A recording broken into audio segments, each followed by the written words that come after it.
с самого начала у меня не было никакой идеи, зачем мне это надо было, потому что я давно пишу, и для меня это как я, я этим живу, я этим дышу, иногда питаюсь, ночами не сплю. Ну, получается, это вся моя жизнь на данный момент.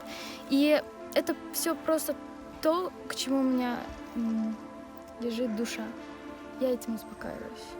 Но когда я начала уже писать, именно и выбрала себе жанр, ко мне подошли и сказали, что то есть ты девушка, ты не должна такое писать. Поэтому просто мне надоело жить, как мне указывают, навязывать какую-то чужую жизнь, и это совсем неправильно.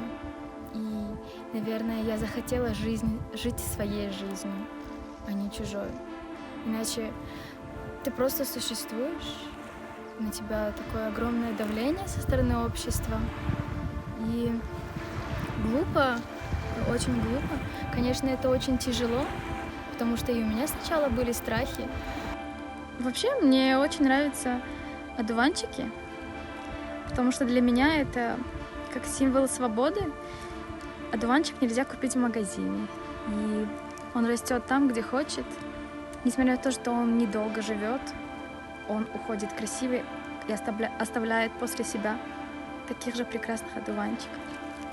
Меня вдохновляют женщины, вдохновляют то, какими они могут быть сильными, несмотря на то, что идет такое давление со стороны общества, они находят силы двигаться дальше, несмотря на то, что они падают, они встают и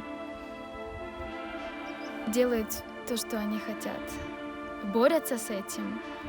И те художницы, которые также хотят, наверное, работать в этом направлении и не могут, просто работайте, не бойтесь ничего, девочки. Просто делайте то, что говорит вам ваше сердце.